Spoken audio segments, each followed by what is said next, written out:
إن الحمد لله نحمده ونستعينه ونستغفره ونعوذ بالله من شرور أنفسنا ومن سيئات أعمالنا من يهده الله فلا مضل له ومن يضلل فلا هادي له وأشهد أن لا إله إلا الله وحده لا شريك له وأشهد أن محمدا عبده ورسوله أما بعد فإن خير الحديث كتاب الله وخير الهدي هدي محمد صلى الله عليه وسلم وشر الأمور محدثاتها وكل محدثة بدعة وكل بدعة ضلالة وكل ضلالة في النار فأعوذ بالله السميع العليم من الشيطان الرجيم من همزه ونفخه ونفثه والسابقون الأولون من المهاجرين والأنصار والذين اتبعوهم بإحسان رضي الله عنهم ورضوا عنه وأعد لهم جنات تجري تحت الأنهار خالدين فيها أبدا ذلك الفوز العظيم اللهم حبب إلينا الإيمان وزينه في قلوبنا وكره إلينا الكفر والفسوق والعصيان واجعلنا من الراشدين اللهم اجعلنا من الراشدين اللهم زينا بزينة الإيمان واجعلنا هداة مهتدين رب اشرح لي صدري ويسر لي أمري واحلل عقدة من لساني يفقهوا قولي رب زدني علما۔ جیسا کہ اعلان کیا گیا کہ فضائل صحابہ اور عظمت صحابہ پر قرآن و سنت اور سلف امت کے اقوال کی روشنی میں کچھ باتیں پیش کرنی ہیں، تو اللہ تعالیٰ کے اسماء حسنہ و صفات علیٰ سے دعا ہے کہ اللہ ہم سب کی نیتوں میں مکمل اخلاص عطا فرمائے اور ہمارے اعمال میں استقامت اور ہماری زندگی کے تمام کاموں میں صحابہ کرام اور سلف صالحین کا رنگ اور منہج غالب فرمائے۔ صبغۃ اللہ ومن احسن من اللہ صبغہ، سب سے بہترین رنگ اللہ کا رنگ ہے، جو اللہ تعالیٰ نے خود صحابہ پر اللہ تعالیٰ نے جو رنگ چڑھایا تھا، ایمان کا، اخلاص کا، سچائی کا، امانت کا، صداقت کا، دیانت کا، تقوی کا، بزرگی کا، یہ سارے صفات صحابہ کرام کے اندر موجود تھے، جن کا تذکرہ اللہ تعالیٰ نے مہتدون کے ذریعے، راشدون کے ذریعے، متقون کے ذریعے، صادقون کے ذریعے، خاشعین کے ذریعے اور متصدقین کے ذریعے مختلف صفات جو اہل ایمان کے بیان کیے گئے، وہ سب کے عملی پرتو اور عملی مظہر پاکیزہ جماعت صحابہ کی جماعت تھی۔ تو اللہ سے دعا ہے کہ اسی نقش قدم پر اللہ ہمیں چلائے جن کے بارے میں آپ نے فرمایا ما انا علیہ واصحابی، جی کہ اس امت میں 73 فرقے ہو جائیں گے، جو حدیث متواتر ہے انشاءاللہ۔ جس طرح یہود و نصارہ 72 میں بٹ گئے، یہ امت بھی 73 گروہوں میں بٹ جائے گی، بٹی نہیں بٹے گی، لیکن اس میں ایک گروہ جو ہوگا جس کی تعداد قلیل ہوگی وہی ناجیہ ہے، فرقہ ناجیہ ہے۔ ناجیہ کس اعتبار سے؟ نجت من الخلاف والشقاق، دنیا میں اللہ تعالیٰ ان کو اختلاف سے نجات دے گا، فتنوں سے نجات دے گا، اور آخرت میں اللہ جہنم سے نجات عطا فرمائے گا۔ تو ما انا علی واصحابی والی جماعت میں اللہ ہمیں شامل فرمائے، جس کے لیے نبی صلی اللہ علیہ وسلم نے دعا فرمائی ان الدین بدا غریبا وسیعود غریبا کما بدا فطوبى للغرباء قیل ما الغرباء قال الذین یصلحون ما افسد الناس وفی روایت قلیل صالحون اناس صالحون قلیل فی ناس سوء کثیر من یعصیہم اکثر ممن یطیعہم، یعنی دین کی ابتدا غربت کی حالت میں ہوئی، اجنبیت کی حالت میں ہوئی۔ دین پر چلنے والے لوگ ایسے لگتے تھے جیسے باہر کے پردیسی ہیں، یعنی شرک کرنے والوں کے درمیان توحید پر چلنے والے تھوڑے نظر آتے تھے، نئے نظر آتے تھے۔ بدعات و خرافات پر چلنے والوں کے درمیان صحیح سنت پر چلنے والے تھوڑے نظر آتے تھے، نئے نظر آتے تھے۔ گناہ اور معصیت میں ڈوبنے والے زیادہ تھے اور طاعت و بندگی کرنے والے کم تھے۔ ایک زمانہ آئے گا کہ اسلام اجنبی بن جائے گا، پردیسی بن جائے گا، قرآن و سنت کی باتیں نہیں معلوم ہوں گی۔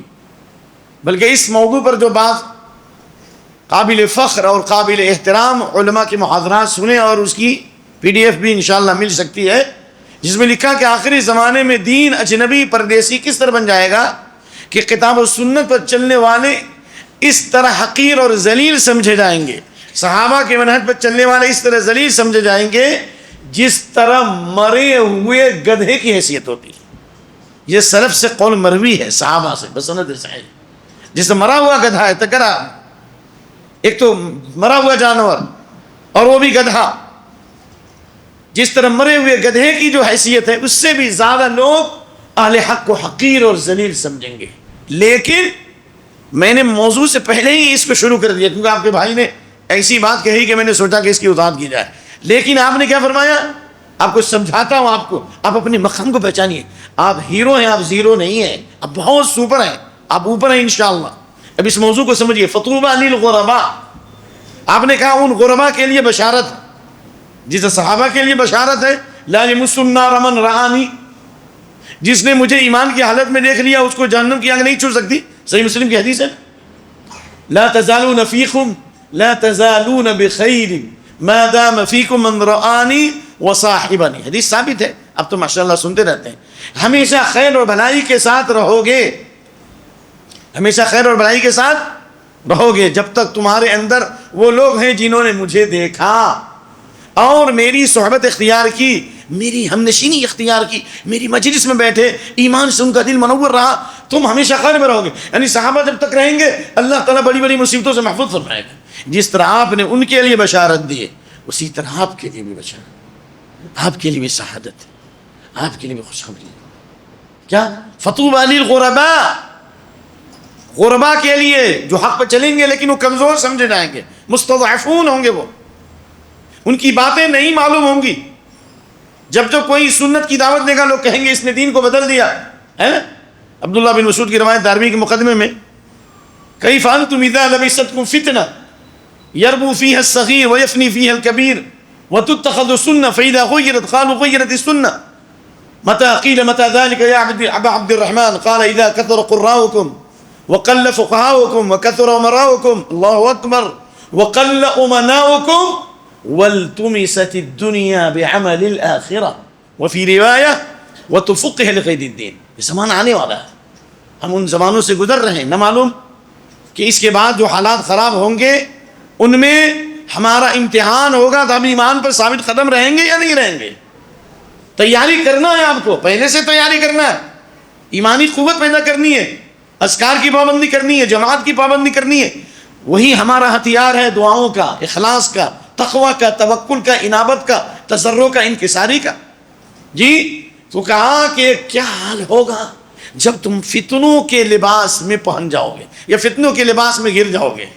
میں نے یہ ترجمہ ذرا الٹا کیا، کیوں؟ اس لیے کہ جس طرح لباس انسان پہن لیتا ہے نا اور انسان کے جسم سے چپک جاتا ہے نا، چپک جاتا ہے، اسی طرح فتنے چپک جائیں گے. فتنۃ الاحلاس اس لیے کہا گیا ہے، یعنی فتنے چپک جائیں گے. ہر دن نئے فتنے، ہر دن نئے انداز کے فتنے پیدا ہوں گے اور وہ فتنے دن بدن بڑھتے جائیں گے. یربو فیہا الصغیر، چھوٹا بڑا ہو کر پروان چڑھ کر بڑا ہو جائے گا، چھوٹا پروان چڑھ کر کیا ہو جائے گا؟ بڑا ہو جائے گا. ویفنی فیہا الکبیر، اور جو بوڑھے ہوں گے وہ وفات پا جائیں گے، لیکن فتنے بڑھتے رہیں گے. جی پوچھا گیا متی ذلک یا ابا عبد الرحمن، یہ فتنے کب پیدا ہوں گے؟ یعنی یہ برائیاں کب آئیں گی، یہ خرابیاں کب آئیں گی، یہ فتنے؟ تو کہا اور کہا کہ وتتخذ السنہ، دین کے نام پر نئے نئے طریقے ایجاد کیے جائیں گے. یعنی سنت کو بدعت کا نام دیا جائے گا، بدعت کو سنت کا نام دیا جائے گا. پوچھا گیا عبداللہ بن مسعود سے یہ برائیاں کب آئیں گی؟ تو کہا اذا کثر قراؤکم، جب پڑھنے والے زیادہ ہوں گے، جب پڑھنے والے زیادہ ہوں گے. لیکن وقل فقهاؤکم، دین کے سمجھنے والے کم ہو جائیں گے، دن بدن کم ہوتے جائیں گے. یہ بھی اللہ کا عذاب ہے. علماء کا اٹھ جانا، نیک لوگوں کا دنیا سے چلا جانا، یہ بھی امت پر اللہ کا عذاب ہے. ابن عباس نے کہا اولم يروا انا ناتي الارض ننقصها من اطرافها قال ذهاب الصالحين والفقهاء وخيار اهل الارض من نقصانها. نیک لوگوں کا دنیا سے چلا جانا، علماء کا دنیا سے چلا جانا، فقہا کا دنیا سے اٹھ جانا، یہ اس بات کی دلیل ہے کہ زمین کی برکتوں میں کمی آ جائے گی، زمین میں خیرات و برکات کی کمی آ جائیں گی، بلاؤں کا نزول ہوگا، مصیبتیں نازل ہوں گی، فتنے نازل ہوں گے. تو کہا گیا کہ یہ اس وقت ہوگا جب پڑھنے والے زیادہ ہوں گے اور دین کے سمجھنے والے اور دین کے سمجھانے والے کم ہوتے جائیں گے. نمبر 1. نمبر 2 وَكَثُرَ أُمَرَاؤُكُمْ، جب امیروں کی کثرت ہوگی یعنی لیڈروں کی کثرت ہوگی، ہر گلی میں لیڈر ہو جائیں گے، لیکن امانت دار کم ہو جائیں گے، امانت میں خیانت بہت زیادہ ہوگی۔ اور کہا گیا وَالْتُمِسَتِ الدُّنْيَا بِعَمَلِ الْآخِرَةِ، لوگ بظاہر دین کا کام کریں گے، بظاہر تقوی شعاری نظر آئے گی، جس طرح آپ نے خوارج کے بارے میں کہا، مسلم شریف کے الفاظ ہیں لَيْسَتْ صَلَاتُكُمْ بِصَلَاةٍ مِّن شَيْءٍ وَلَيْسَتْ قِرَاءَتُكُمْ بِقِرَاءَةٍ مِّن شَيْءٍ، اللہ اکبر، وَلَيْسَ صِيَامُكُمْ بِصِيَامٍ مِّن شَيْءٍ۔ خوارج اتنی نمازیں پڑھیں گے کہ اے میرے صحابہ، تم کو ان کی نگاہ میں، یعنی ان کے مقابلے میں تم کو اپنی نمازیں حقیر معلوم ہوں گی، یعنی کوانٹیٹی میں تم سے زیادہ ہوں گے۔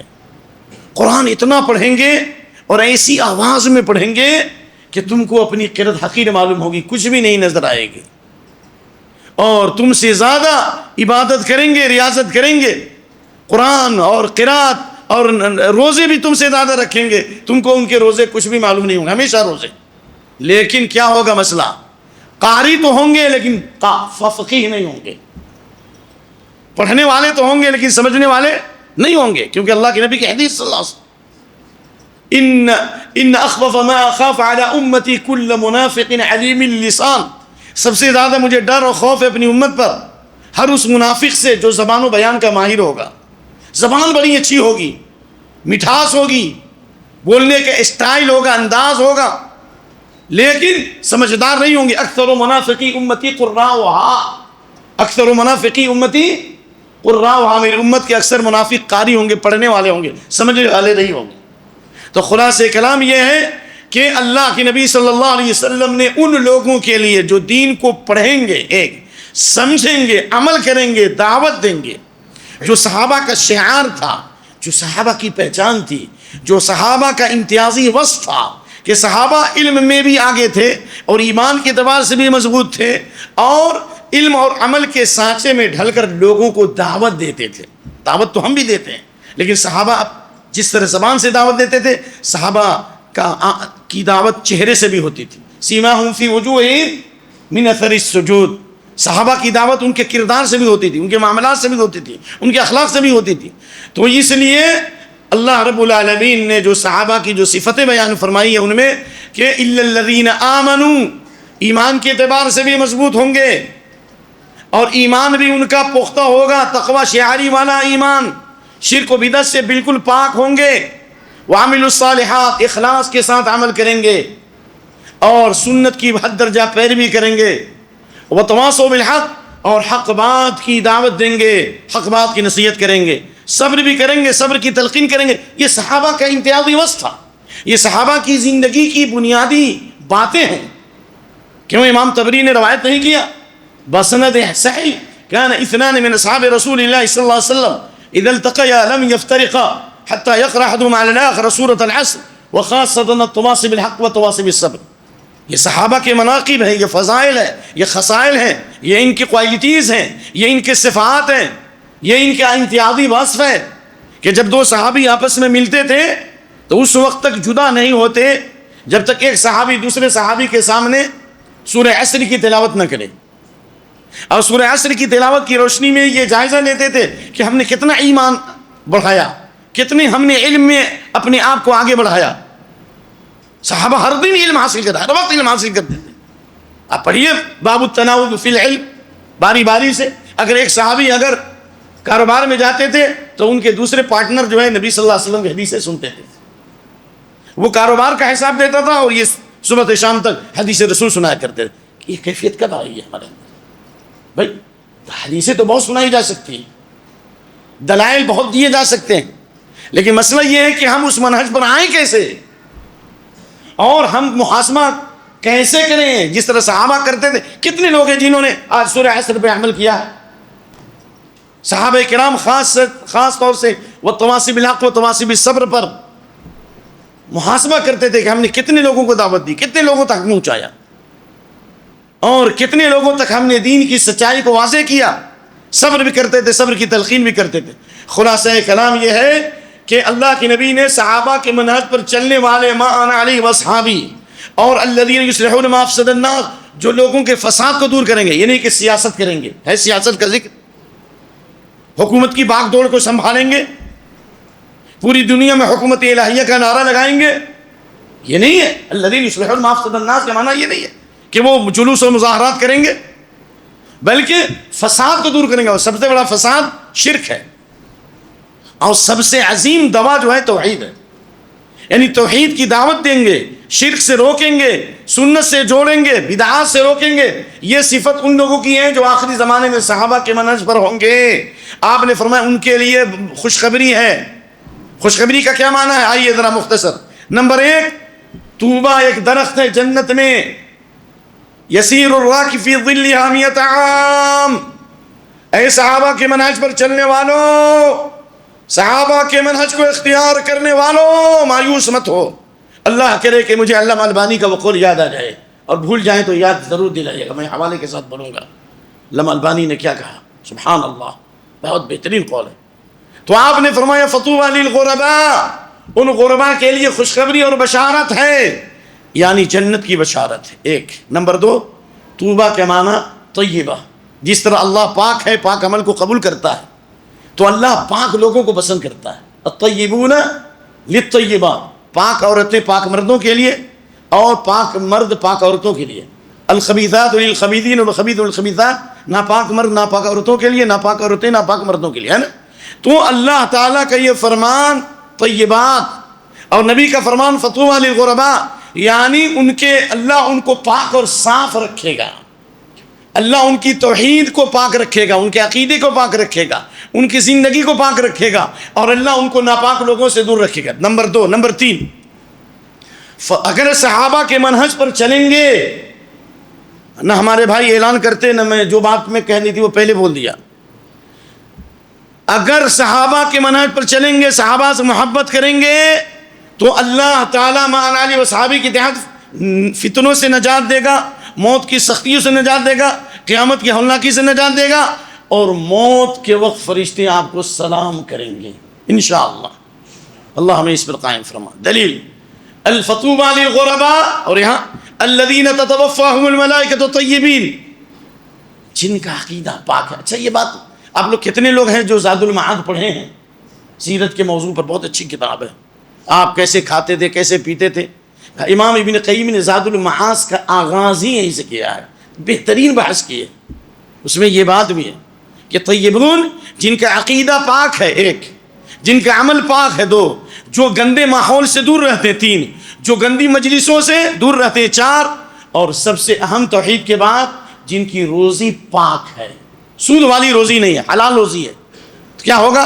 یہ سارے وہ لوگ جو صحابہ کے منہج پر ہیں۔ تو موت کے وقت فرشتے جو ابو حضرت برا بن عازب والی حدیث، روشن چہرے والے، وَمَعَ مَكَفٌ مِّنْ أَكْفَانِ الْجَنَّةِ حُنُوطٌ مِّنْ حُنُوطِ الْجَنَّةِ، جنت کی خوشبوئیں ان کے ساتھ ہوں گی، جنت کے کفن ان کے ساتھ ہوں گے، اور آئیں گے تو کیا کریں گے؟ سلام علیک، فرشتے سلام کریں گے، سلام کریں گے۔ اور امام قرطبی فرماتے ہیں اس آیت کی تفسیر میں کہ فرشتے کہیں گے کہ اللہ کی سلامتی، اللہ نے تمہیں سلام بھیجا ہے۔ اللہ اکبر!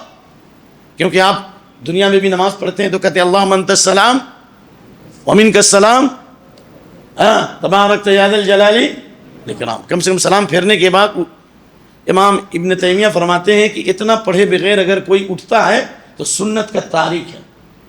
اکثر دیکھتے ہیں سلام پھیرا، اٹھ گئے، اور امام متوجہ بھی نہیں ہوا جب تک اٹھ گئے۔ امام ابن تیمیہ کہتے ہیں کہ یہ سنت کے خلاف ہے۔ استغفر اللہ اکبر اگر پڑھتے ہیں لا باس، اس کی بھی دلیل ہے، استغفر اللہ 3 بار، اللہم انت السلام ومنک السلام تبارکت یا ذا الجلال والاکرام۔ اس کے کہنے کے بعد امام کے اوپر لازم ہے کہ مقتدیوں کی طرف متوجہ ہو، اگر اٹھنا چاہے تو اٹھ جائے۔ اتنا پڑھنے سے پہلے اٹھنا یہ سنت کے خلاف ہے۔ تو اگر آپ یہ دعائیں پڑھتے رہیں، سلامتی کی دعائیں کرتے رہیں، تو موت کے وقت فرشتے آپ پر اللہ کی سلامتی پیش کریں گے، اللہ کا سلام پہنچائیں گے، اور کہیں گے ادخلوا الجنت بما کنتم تعملون، عمل کے سبب جنت میں داخل ہو جاؤ۔ اللہ اکبر!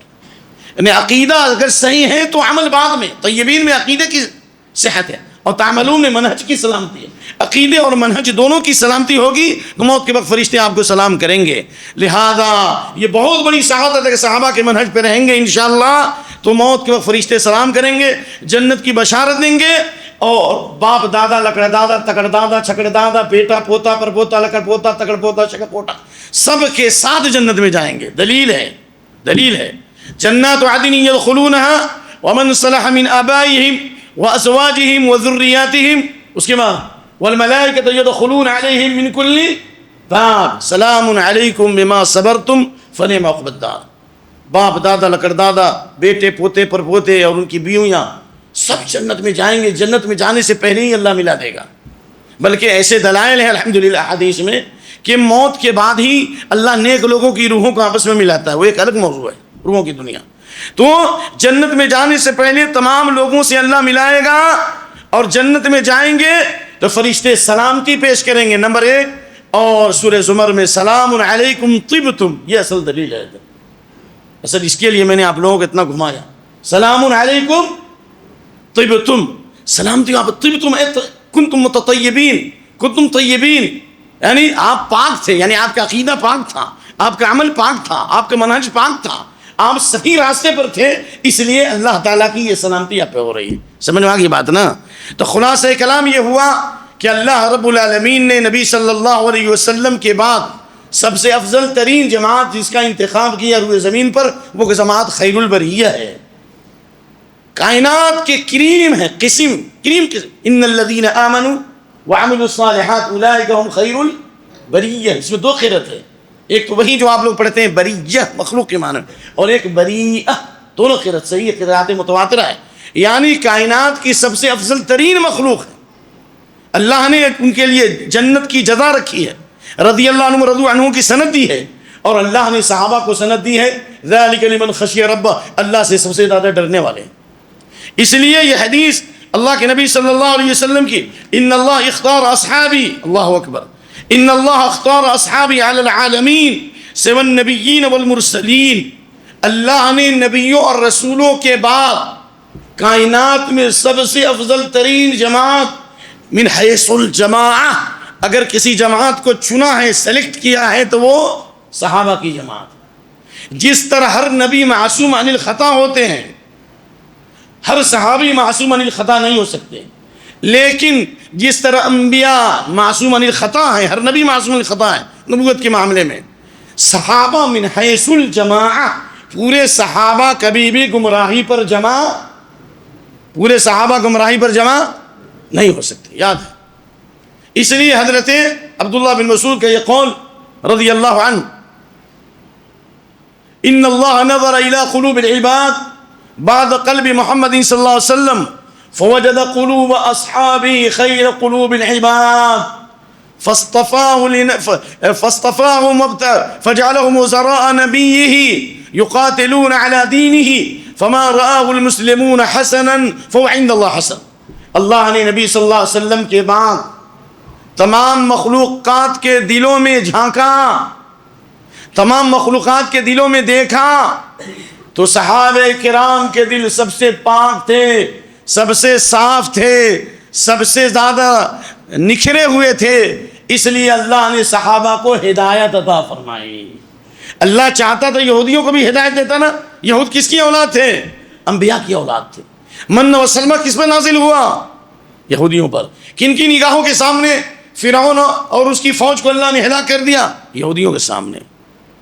اور کن کو اللہ نے اس دور میں سارے عالم پر فضیلت دی؟ یہود۔ جب پوری دنیا غریب تھی یہودی مالدار تھے، جب پوری دنیا جاہل تھی یہودی لکھنا پڑھنا جانتے تھے، لیکن اللہ نے ان سے ساری نعمتیں چھین لی۔ غیر المغضوب علیہم ولا الضالین کہا۔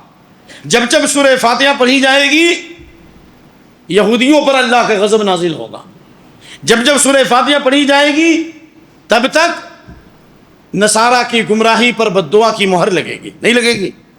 تو لہذا اللہ نے صحابہ کرام کو چن لیا اس لیے کہ ان کے دل پاک صاف تھے، اس لیے اللہ نے نبی صلی اللہ علیہ وسلم کے لیے صحابہ کو معاون بنایا۔ اللہ نے خود صحابہ کی تعریف، هو الذی ایدک بنصرہ وبالمؤمنین۔ بھائی اللہ چاہے تو اکیلے کام لے لے، اللہ تعالیٰ کسی کا محتاج تو نہیں ہے، لیکن اللہ نے نبی صلی اللہ علیہ وسلم کو چنا، اور نبی صلی اللہ علیہ وسلم کے لیے کن کو چنا؟ صحابہ کو چنا۔ والذی ایدک بنصرہ وبالمؤمنین، اللہ نے اپنی خاص تائید فرمائی، اور اللہ نے مؤمنین کے ذریعے آپ کی تائید فرمائی، نصرت فرمائی، صحابہ کو چنا۔ اللہ اکبر۔ اس لیے جو فما رأى المسلمون فعند اللہ حسن، جس کو مسلمانوں نے یعنی صحابہ نے حق سمجھا وہ اللہ کے نزدیک بھی حق ہے. یہاں المسلمون سے مراد عام مسلمین نہیں ہے. اس مفہوم پر امت کا اجماع ہے کہ مسلمون سے مراد صحابہ کبھی گمراہی میں جمع نہیں ہو سکتی. تو خلاصہ کلام یہ ہے، صحابہ کی جو فضیلت ہے اور صحابہ کی جو عظمت ہے اس کو بیان تو نہیں کیا جا سکتا تفصیل کے ساتھ، لیکن یہ وجہ معلوم کرنا ہے کہ صحابہ ہی کو اللہ نے کیوں چنا. یہود کو بھی چنتے تو یہودیوں کو مغضوب علیہم کا لسوء قصدہم، ان کی نیتوں میں فساد تھا. کبر غرور تھا کہ نہ تھا، ان میں تکبر تھا کہ نہیں تھا. کیا اللہ نے کہا بئس ما اشتروا به انفسهم ان يكفروا بما انزل الله بغيا، ان کے اندر حسد تھا، ان کے اندر ظلم تھا، ان کے اندر تکبر تھا. صحابہ کو چنا اس لیے کہ ان کے اندر قبولیت حق کی صلاحیت تھی، ان کے دل کی جو زمین تھی وہ صاف ستھری تھی، اس لیے اللہ نے صحابہ کو چنا. اور اس کی دلیل بھی ہے سبحان اللہ، لقد رضی اللہ عن المؤمنین اذ یبایعونک تحت الشجرہ فعلم ما في قلوبهم فانزل السکینۃ علیہم. قال مجاہد فی تفسیر السکینہ اے الطمانینۃ القلبیہ. اللہ اکبر. اللہ تعالیٰ نے اپنی رضامندی کا اظہار فرمایا ان صحابہ سے جنہوں نے اس جھاڑ کے نیچے، درخت کے نیچے نبی سے بیعت لیا تھا. کیوں راضی ہو گیا اللہ؟ اس لیے نہیں کہ وہ صرف اور صرف نبی صلی اللہ علیہ وسلم کی مجلس میں بیٹھتے تھے. آپ کی مجلس میں تو منافق بھی بیٹھتے تھے کہ نہیں بیٹھتے تھے؟ عبداللہ بن ابی بن سلول پہلی صف میں رہا کرتا تھا، اس کے پاس بھی داڑھی تھی. نبی کے کرتے میں دفن کیا گیا کہ نہیں کیا گیا بھائی عبداللہ بن ابی بن سلول؟ اور آپ صلی اللہ علیہ وسلم نے اس کو قبر سے نکالا کہ نہیں نکالا؟ اتا النبی صلی اللہ علیہ وسلم علی عبداللہ بن ابی بن سلول فخرجه من قبره والبسه من قمیصه ونفث من ريقه. 1270 نمبر کی انشاءاللہ حدیث ہوگی بخاری میں. آپ صلی اللہ علیہ وسلم نے اس کو قبر سے نکالا اور اپنی قمیص پہنائی. اللہ اکبر. اور آپ نے اپنا تھوک بھی لگایا، پھر بھی اللہ نے نہیں معاف کیا. دل خراب تھا، فساد تھا. اولئک الذین لم یرد اللہ ان یطہر قلوبهم لہم فی الدنیا. اللہ ان کے دلوں کو پاک کرنا نہیں چاہتا. جن کے دل پاک نہیں، اللہ نے فرمایا ان کے لیے دنیا میں بھی رسوائی ہے اور آخرت میں بھی بڑا عذاب ہے. اللہ ہماری حفاظت فرمائے.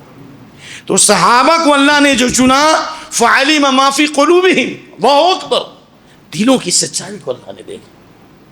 مکر و فریب نہیں تھا ان کے اندر. دل کی زمین صاف تھی. یہ زمین اچھی ہوگی تو پیداوار بھی اچھی ہوگی، اور زمین خراب تو پیداوار بھی خراب ہے یا نہیں؟ والبلد الطیب یخرج النبات باذن ربی والذی خبث لا یخرج الا نکدا. اور اللہ نے کہا فانزل السکینۃ علیہم. اللہ اکبر. دل کی صفائی اور ستھرائی کو دیکھا تو اللہ نے ان کے دلوں پر سکون حاصل کیا. یہ دلیل اس بات کی ہے جتنے ڈپریشن کے شکار لوگ ہیں سب صحابہ کے منہج پہ آ جاؤ انشاءاللہ. یہ جو ہے ٹینشن فری دوا ہے. صحابہ کا منہج کیا ہے؟ ٹینشن فری دوا ہے. صحابہ کا فائدہ. دل کو صاف رکھیے، بالکل صاف ہو جائیے، سارے پرابلمس حل ہو جائیں گے، ساری سمسیاں حل ہو جائیں گی انشاءاللہ. فعلم ما فی قلوبہم فانزل السکینۃ علیہم. ایک ہو گیا. واثابہم فتحا قریبا.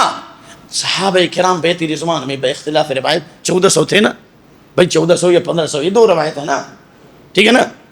تو ان 1400 صحابہ کے دلوں کی پاکیزگی کی وجہ سے واثابہم فتحا قریبا خیبر کی فتح ہوگی. خیبر کی فتح. صحابہ اس سے پہلے مالدار نہیں تھے، غریب تھے. اب پڑھیے نسائی اور دوسری حدیثیں. ایک صحابی کو لمبی لمبی زمینیں مل گئی. حضرت عمر رضی اللہ عنہ کو اتنی لمبی چوڑی زمین ملی واصحابہم فتحا قریبا والی بشارت میں کہ انی اصبت ارضا بخیبر لم اصب بمثلها. یعنی خیبر میں ایک لمبی چوڑی زمین ملی. حضرت عمر رضی اللہ عنہ نے اس کو اللہ کے لیے وقف کر دیا. اسلامی تاریخ میں سب سے پہلے جس نے وقف کیا ہے اس کا نام عمر بن خطاب رضی اللہ عنہ ہے. اللہ. اور بھی صحابہ، جابر کہتے ہیں تمام صحابہ نے وقف کیا، لیکن اس روایت پہ کلام ہے. تو خلاصہ یہ ہے کہ خیبر فتح ہو گئی، صحابہ مالدار بنے. دنیا دیا کہ نہیں دیا؟ عزت دی کہ نہیں دی؟ اللہ نے ذلت و خواری سے بچایا نہیں بچایا؟ کیوں؟ دل کی سچائی کی وجہ سے، صفائی کی وجہ سے. اس لیے یہ ضرب لگانے سے اور حرب سے نہیں ہوتا. دلوں کی صفائی بغیر توحید کے نہیں ہوتی. گہری بصیرت حاصل کیجئے توحید پر، سنت کا علم حاصل کیجئے، جماعت سے نماز پڑھیے، صبح شام کی دعائیں پڑھیے. اور اللہم آت نفسی تقواہا وزکھا وانت خیر من زکاہا. زید بن ارقم کہتے ہیں کہ یہ دعا ہم اپنے بچوں کو سکھلایا کرتے تھے، بچوں کو سکھلایا. تو اللہ نے کہا وانصابہم واثابہم فتحا قریبا. قریب کی فتح خیبر کی فتح اور مکہ کی فتح. چند صحابہ کی دلوں کی سچائی کی وجہ سے خیبر فتح ہوا کہ نہیں ہوا؟ نہیں ہوا. فتح مکہ کی بشارت ملی کہ نہیں ملی؟ ومغانم کثیر، اور بہت سارے مال غنیمت کا اللہ نے وعدہ کیا. تو میں آپ سے یہ بتانا چاہ رہا ہوں، خوشخبری دینا چاہ رہا ہوں، صحابہ کے منہج پہ آ جائیں گے تو اللہ دین بھی دے گا، دنیا بھی دے گا، امن بھی دے گا، شانتی بھی دے گا، عزت بھی دے گا، وقار بھی دے گا، اور لوگوں کے دلوں میں محبت بھی عطا فرمائے گا. الذین آمنوا وکانوا یتقون لهم البشری فی الحیاۃ الدنیا فی الآخرہ. ایمان درست کیجیے. ہم قرآن تو پڑھتے ہیں لیکن صحابہ کرام کی منقبت میں اور فضیلت کے علم میں یہ بات داخل ہے کہ جریر بن عبداللہ کہتے ہیں کن حزاورا، ہم لوگ ابھی نابالغ تھے، بلوغت کے قریب تھے، ابھی ہم مکمل بالغ بھی نہیں ہوئے تھے. فتعلمنا الایمان قبل القرآن، فتعلمنا الایمان قبل یا الفاظ صحیح الفاظ، فتعلمنا الایمان قبل ان نتعلم القرآن فازددنا ثم تعلمنا القرآن فازددنا به ایمان. اتھینٹک روایت. ہم نے پہلے ایمان سیکھا. بچوں کو ایمان سکھاؤ. دیکھیے ہمارے شیخ نے کتاب لکھی کتنی بہتری، اللہ قبول فرمائے. بچوں کے ایمان کو صحیح کرو، عقیدے کو صحیح کرو، ان کے منہج کو صحیح کرو، ان کو دعائیں سکھاؤ، اذکار سکھاؤ، جماعت کا پابند بناؤ، اچھے ماحول میں لے کے جاؤ، علماء کی مجلسوں میں لے کے جاؤ.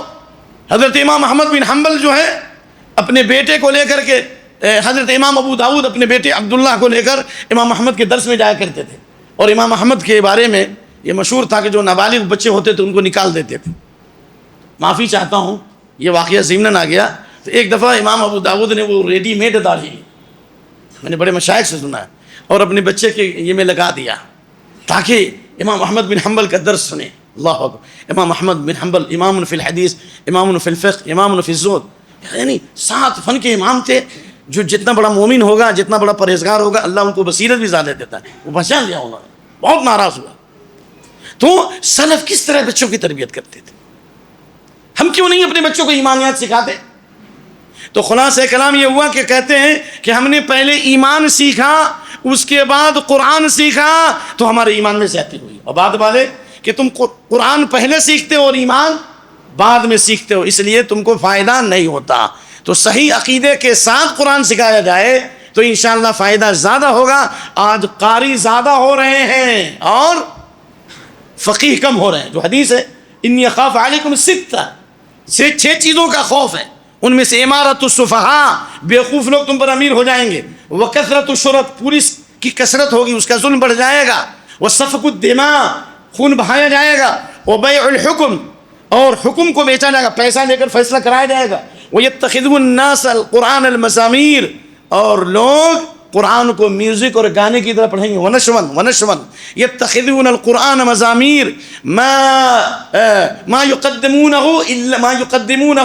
الا لیغنیہم. چھوٹے بچوں کے امامت کے لیے لوگ پڑھائیں گے. میں نے بہت ساری جگہوں پہ دیکھا، بڑے بڑے قرہ موجود ہیں، علماء موجود ہیں، حفاظ موجود ہیں، صرف اس لیے کہ اس کی آواز اچھی ہے لوگ اس کے امامت کے لیے پڑھا رہے ہیں. یہ جائز نہیں ہے، یہ منہج سلف کے خلاف ہے. یوم القوم وقرهم لکتاب اللہ، اس سے زیادہ قرآن پڑھنے والا، اس سے زیادہ قرآن میں تفقہ حاصل کرنے والا، اس کو بڑھایا جائے گا. کیوں آپ نے فرمایا مروا ابا بکر فلیصلی بالناس، ابو بکر کو یہ حکم دو کہ وہ امامت کرے. نبی صلی اللہ علیہ وسلم کی زندگی میں 17 نمازیں کیوں پڑھائیں؟ تو خلاصہ کلام یہ ہے کہ صحابہ کے منہج کو اپنانے کا عزم کیجئے، اور صحابہ کرام کی سیرت کو پڑھیے، اور صحابہ کرام کے نقش قدم پہ چلیے. انشاءاللہ فإن آمنوا بمثل ما آمنتم به فقد اهتدوا. 137 نمبر کی آیت غالباً، کہ اگر یہ لوگ اس طرح ایمان لائے جس طرح تم ایمان لائے ہو، یعنی صحابہ کی طرح، تو ان کو ہدایت ملے گی. ہدایت ملے گی، علم کے میدان میں ہدایت ملے گی، دعوت کے میدان میں ہدایت ملے گی، سیاست کے میدان میں ہدایت ملے گی، دنیا اور آخرت کے ہر مسئلے میں ہدایت ملے گی، ہر مسئلے میں ہدایت ملے گی. لیکن اگر صحابہ کے منہج سے ہٹ گئے، وَإِن تَوَلَّوْا فَإِنَّمَا ہُمْ فِي شِقَاقٍ، تو ہمیشہ اس شقاق میں رہیں گے. صحابہ کے منہج پر چلیں گے تو سلامتی میں رہیں گے، ہدایت میں رہیں گے. علم کی ہدایت دے گا اللہ، اور علم کے مطابق عمل کرنے کی توفیق دے گا. ٹھیک ہے نا. نمبر 3، جس میدان میں جائیں گے اللہ آپ کے لیے آسانیاں پیدا کرے گا. لیکن اگر صحابہ کے منہج سے ہٹ گئے، فإنما هم في شقاق، ہمیشہ شقاق میں ہوں گے. شقاق کے کئی معنی ہیں. ایک معنی اختلاف میں ہوں گے، کبھی متحد نہیں ہو سکتے، دلوں میں کبھی الفت نہیں آ سکتی. جو آگ لگی ہوئی ہے دل میں وہ کبھی نہیں بجھ سکتی. قرآن و سنت اور صحابہ کے منہج پر چلیں گے تو آگ بجھے گی، نمبر ایک۔ نمبر دو، شقاق کے معنی بدبختی، شقاق کے معنی بدبختی۔ وَأَمَّا الَّذِينَ شَقُوا فَفِي النَّارِ لَهُمْ فِيهَا زَفِيرٌ وَشَهِيقٌ، جو بدبخت ہوں گے وہ ہمیشہ جہنم میں رہیں گے، صحابہ کے منہج سے ہٹیں گے بدبختی میں رہیں گے اور ہمیشہ مشقت میں رہیں گے، ہمیشہ تکلیف میں رہیں گے۔ تو اس لیے صحابہ کے منہج پر چلنے کی بشارت اللہ تعالیٰ نے دی ہے سورہ توبہ کی آیت نمبر 100 میں، اور میں اختصار سے اس کو پیش کرتا ہوں۔ والسابقون الاولون من المہاجرین والانصار والذین اتبعوهم بإحسان رضی اللہ عنہم ورضوا عنہ، ایمان میں سبقت کرنے والے مہاجرین اور انصار اور جنہوں نے ان کی پیروی کی احسان کے ساتھ، یعنی صحابہ کی جنہوں نے پیروی کی۔ صحابہ کی دو قسمیں بتائی اللہ نے، ایک تھے مہاجرین جنہوں نے مکہ سے مدینہ کی طرف ہجرت کی، اور ایک انصار جنہوں نے مدینہ میں ان آنے والے صحابہ کا استقبال کیا، ان کو پناہ دی، ان کی خدمت کی۔ اللہ نے دونوں کی تعریف کی، اور اللہ نے ان تمام کو کہا اولئک المؤمنون حقا، یہ پکے مومن ہیں۔ لیکن ایمان میں سبقت کرنے والے مہاجرین اور انصار اور جنہوں نے ان کی پیروی کی احسان کے ساتھ، احسان کا مطلب کیا ہوا؟ نمبر ایک، احسان کا مطلب ہوا نمبر ایک اتقان، احسان کا معنی اتقان، یعنی مکمل طریقے سے صحابہ کے منہج پر چلے۔ یہ نہیں افتؤمنون ببعض الکتاب وتکفرون ببعض، جو تمہارے مزاج کے مطابق اس کو لے لیا اور جو مزاج کے مطابق اس کو چھوڑ دیا۔ عقیدہ تو ہم نے صحابہ سے لے لیا، نماز تو صحابہ سے لے لی، لیکن شادی بیاہ کی رسمیں ہم کر رہے ہیں، نہیں کر رہے ہیں۔ بھائی بخاری میں روایت موجود ہے، اگر خطا ہو تو اصلاح کیجیے۔ حضرت ابو ایوب انصاری عبداللہ بن عمر کے یہاں پہنچے، ان کے بیٹے کی شادی تھی اور ذرا ان کے بچوں نے ذرا پردہ اردہ لٹکا دیا تھا، تو ابو ایوب انصاری نے وہ دعوت رد کر دی، وہاں سے چلے گئے۔ صحابہ کا منہج نہیں تھا یہ۔ عثمان بن ابی العاص کے بارے میں مسلم احمد کی روایت موجود ہے، ان کو ختنے کے موقع پر دعوت دی گئی تو دعوت رد کر دی۔ سمجھ میں آئی بات؟ اور اگر حافظہ خطا نہ کرے تو مولانا اشرف علی تھانوی صاحب کی کتاب ہے اصلاح الرسوم، اس کے صفحہ نمبر 56 پر بھی یہ واقعہ لکھا ہوا ہے۔ تو خلاصہ کلام یہ ہوا کہ احسان کے معنی اتقان، یعنی مکمل پیروی کی صحابہ کی، نمبر ایک۔ نمبر دو، احسان کا دوسرا معنی اخلاص، احسان کا معنی اخلاص، آپ کے عمل میں اخلاص ہونا چاہیے۔ صحابہ کیسے خشوع و خضوع سے نماز پڑھتے تھے، قد افلح المؤمنون الذین هم فی صلاتهم خاشعون، خشوع و خضوع والی نماز پڑھتے تھے۔ کوشش تو کریں ہم۔ نمبر تین، احسان کا معنی آتا ہے بندوں کے ساتھ احسان کرنا، لوگوں کے ساتھ بھلائی کرو۔ انسان کے جسم میں 360 جوڑ ہے، ہر جوڑ کے بدلے صدقہ کرنا ضروری ہے۔ ہر دن صحابہ کا منہج ہے، اس کو اپنانا چاہیے ہمیں۔ تعدل بین اثنین، دو آدمی میں انصاف کر دینا صدقہ ہے۔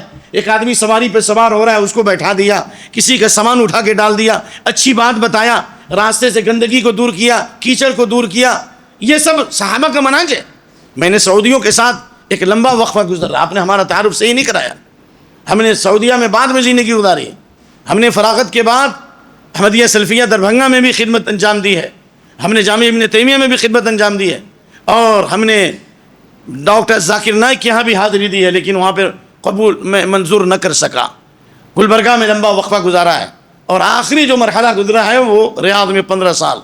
تو میں نے دیکھا ہے سعودیوں کو، جو بڑے بڑے پیسے والے لوگ ہیں، بہت سے واقعات ہیں کہ جب ہم ان کے ساتھ سفر کرتے اور دیکھتے کہ اچانک گاڑی روک دیا، ہم نے کہا کیا بات ہے بھائی، ادھر سے بھی سیارات ادھر سے بھی سیارات، گاڑیوں کی بھیڑ، دیکھا گاڑی روکتا اور وہاں پر کوئی پتھر ہٹا دیتا۔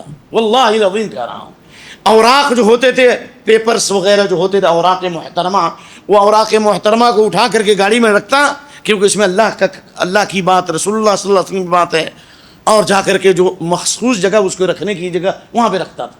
تو میرے بھائی، صحابہ کے منہج پہ چلنے کے لیے ضروری ہے کہ ہم مخلوق کے ساتھ بھی بھلائی کریں، راستے سے تکلیف دہ چیز دور کریں، گندگی دور کریں۔ جی، تو اللہ نے فرمایا اللہ ان سے راضی ہو گیا اور وہ بھی اللہ سے راضی ہو گئے۔ یہ نہیں کہ راضی ہو جائے گا اور ہو گیا، دونوں میں فرق ہے نا۔ یعنی اللہ کی رضامندی ان کے لیے ثابت ہو گئی، اللہ اکبر، اور اللہ کی رضامندی جنت سے بھی بڑی نعمت ہے، ورضوان من اللہ اکبر۔ نمبر ایک۔ نمبر دو، اللہ نے ان کے لیے جنتیں تیار کی ہیں جن کے نیچے نہریں جاری ہیں۔ نمبر تین، یہ بہت بڑی کامیابی ہے۔ تو یہ جو آیت ہے اور اللہ کے نبی کی جو حدیث صلی اللہ علیہ وسلم، خیر الناس قرنی ثم الذین یلونہم ثم الذین یلونہم، عبداللہ بن مسعود اور عمران بن حسین کی مختلف الفاظ ہیں۔ سب سے بہتر زمانہ میرا زمانہ، یعنی صحابہ کا، اس کے بعد والا زمانہ تابعین کا، اور اس کے بعد والا زمانہ تبع تابعین کا، کل 222 ہجری پر خیر القرون کا دور ختم ہو جاتا ہے۔ تو بعض اہل علم نے تفسیر کی صحابہ کے منہج پر چلنے والے پہلے نمبر کے لوگ وہ لوگ جو تابعین تھے، نمبر 1، نمبر 2 تبع تابعین تھے، نمبر 3 جو لوگ بھی صحابہ کرام کے نقش قدم پر چلیں گے قیامت تک، سب اس میں داخل ہے۔ اللہ نے ان کے لیے بھی رضامندی کی سند دی ہے۔ تو خلاصہ کلام یہ ہے کہ ہمیں صحابہ کے منہج پر چلنے کے لیے قرآن و سنت کا فہم حاصل کرنا ہوگا، علماء سے علم حاصل کرنا ہوگا، اور علماء کی مجلسوں میں بیٹھنا ہوگا، نمبر 1۔ نمبر 2، حضرت حذیفہ کا یہ قول ہے کہ یا معشر القراء خذوا طریق من کان قبلکم، اپنے سے پہلے لوگوں کے طریقے کو اختیار کرو، فإن الأول لم يدع للآخر مقالا، اس لیے کہ جو پہلے گزر چکے ہیں انہوں نے بعد میں آنے والوں کے لیے کوئی راستہ نہیں رکھا، یعنی کوئی دین کے اندر اپنے سے کلام کرنے کا یا بدعتیں ایجاد کرنے کا یا دین میں کسی کمی کو پوری کرنے کا کوئی راستہ نہیں چھوڑا۔ دین مکمل ہو چکا نبی صلی اللہ علیہ وسلم کی زندگی میں قرآن و سنت کی روشنی میں، اور اس قرآن و سنت کو عملی طور پر ظاہر کرنے والی کوئی جماعت ہے، صحابہ کی جماعت ہے۔ اس لیے امام مالک کا یہ مشہور قول ہے لن يصلح آخر هذه الامه الا ما اصلح اولها، اس امت کے اندر بعد میں آنے والوں کی اصلاح اس وقت تک نہیں ہوگی جب تک کہ پچھلوں کے طریقوں پر نہیں چلیں گے۔ علیکم بالحدی العتیق کہا گیا، پرانے لوگوں کے طریقے کو اختیار کرو، اولڈ از گولڈ ہے یہ۔ ہر نئی چیز جس پر لپکتے ہو چمکتا جو نظر آتا ہے سب سونا نہیں ہوتا۔ اس لیے ان صحابہ کے جو صفات اللہ نے سورۃ الفتح آیت 29 میں بتایا، محمد الرسول اللہ والذین معه اشداء علی الکفار رحماء بینہم، صحابہ کی تعریف اللہ نے کی ہے کہ آپس میں رحم کرنے والے تھے، مہربان تھے، شفیق تھے۔ کیوں؟ اس لیے کہ یہ رحمت اللہ کا انعام ہے اور اختلاف اللہ کا عذاب ہے۔ الجماعت رحمت والفرقۃ عذاب، اجتماعیت اللہ کی رحمت ہے، گفٹ ہے۔ کسی نیکی کی وجہ سے اللہ کسی کے دل میں رحم ڈالتا ہے، اور کسی گناہ کی وجہ سے اللہ دل کو سخت کر دیتا ہے۔ قال حذیفہ ما اصیب احد بمصیبت اعظم من قسوۃ قلبی، سب سے بڑی مصیبت یہ ہے کہ اللہ کسی کے دل کو سخت کر دے۔ ہمارے گناہوں کی وجہ سے اللہ سخت کرے گا ہمارے دلوں، ہماری نمازوں میں خشوع و خضوع کیوں نہیں ہے، روحانیت کیوں نہیں ہے، گناہ ہمارے اوپر ہے۔ میں بتاتا ہوں، ایک بڑے قاری ہیں ریاض کے، نام نہیں لوں گا، لیکن ہمارے دوست سعودی لوگ کہتے تھے ایک زمانہ تھا کہ جب وہ قرات کرتا تھا، اللہ اس کو ہدایت عطا فرمائے، ٹھیک ہے، تو لوگ زار و قطار روتے تھے، اور کہا کہ میں نے خود دیکھا ہے اس کو خود زار و قطار روتے ہوئے، لوگ ان کو چپ کراتے تھے۔ لیکن جب سے یہ میوزک آ گئی، جب سے یہ گانا آ گیا، جب سے یہ چینل آ گیا، جب سے مردوں عورتوں کا اختلاط ہونے لگا، وہ نمازوں کے اندر خشوع و خود ختم ہو گیا۔ تو خلاصہ کلام یہ ہوا کہ صحابہ کرام کی اللہ نے تعریف کی ہے کہ ان کے دل بہت نرم، یہ نرمی اللہ کی طرف سے تھی۔ فبما رحمت من اللہ لنت لہم، اللہ اکبر، 159 نمبر کی آیت سورہ آل عمران کی، اللہ کی رحمت کی وجہ سے آپ ان کے لیے نرم ہو گئے، یعنی اللہ نے آپ کو نرم کیا، اللہ نے آپ کو رحمت للعالمین بنایا۔ تو خلاصہ یہ ہوا کہ اگر ہمارے دلوں میں نرمی ہے تو یہ اللہ کا انعام ہے، اور دلوں میں سختی ہے تو یہ اللہ کا کیا ہے، عذاب ہے۔ صحابہ کی صفت یہ رحمہ، آپس میں رحم کرنے والے تھے، ایک دوسرے کی خاطرداری کرنے والے تھے، مریضوں کی عیادت کرنے والے تھے، ایک دوسرے کے مصیبت میں کام آنے والے تھے، اپنے اوپر دوسروں کو ترجیح دیتے تھے، ہے نا، رحماء بینہم تراہم رکعا سجدا یبتغون فضلا من اللہ ورضوانا، ان کے اکثر اوقات رکوع و سجود میں گزرتے تھے، یعنی ان کے رکوع لمبے ہوتے تھے، ان کے سجدے لمبے ہوتے تھے۔ آج رکوع سجدے میں بے چینی ہوتی ہے۔ شیخ صفی الرحمن مبارک پوری رحمۃ اللہ علیہ کا ایک واقعہ ہے، بالکل صحیح واقعہ، جب ان سے کہا گیا کہ آج کل ائمہ جو ہے اتنی جلدی سلام پھیر دیتے ہیں، پتہ نہیں چلتا، تو کیا بتایا معلوم ہے کیا کہا؟ کہا کہ یہ لوگ کمپیوٹر سے نماز پڑھاتے ہیں۔ کسے نماز پڑھاتے ہیں؟ کمپیوٹر سے نماز پڑھاتے ہیں، یعنی نماز میں خشوع خضوع جب رہے گا تو آدمی نماز کو اطمینان سکون سے پڑھے گا۔ تو اللہ نے صحابہ کی تعریف کی کہ رکوع اور سجود میں ان کو دیکھو گے، یعنی ان کے رکوع اور سجود لمبے ہوتے ہیں۔ سیماہم فی وجوہہم من اثر السجود، ان کے نشانات ان کے سجدے پر، ان کے نشانات ان کی پیشانی پر سجدے کے آثار سے ظاہر ہوتے ہیں، یعنی سجدہ کرنے کی وجہ سے ظاہری طور پر بھی سجدے کے نشانات، اور اس سے زیادہ سجدے کی چمک اور سجدے کی خوبصورتی ان کے چہرے سے ظاہر ہوتی ہے۔ کیا ہندوستان کی تاریخ میں ایسی مثالیں نہیں ہیں؟ میں ایک بستی میں گیا دعوت و تبلیغ کا کام کرنے، جب میں تحریک اسلامی میں تھا، تو میں نے مغرب کے بعد گشت کیا تو دیکھا کہ پوری مسجد بھر گئی. ہم نے کہا حضرت یہ تو ایسا تو میں نے کہیں دیکھا ہی نہیں. تو کہا جمعہ میں بھی یہی تعداد ملے گی. کہا کیوں؟ کہا کہ یہاں پر مولانا عین الحق آیا کرتے تھے. شمس عزیر شمس کے والد رحمہ اللہ کے والد، عزیر شمس کے والد عین الحق صاحب بابا نحو، اور ان کے چاچا اور ان کے باپ شمس الحق رحمہ اللہ، یہ آیا کرتے تھے، یہاں مہینوں رہتے تھے، سب کی تربیت کرتے تھے، سب کو اخلاق سکھلاتے تھے، دین سکھلاتے تھے.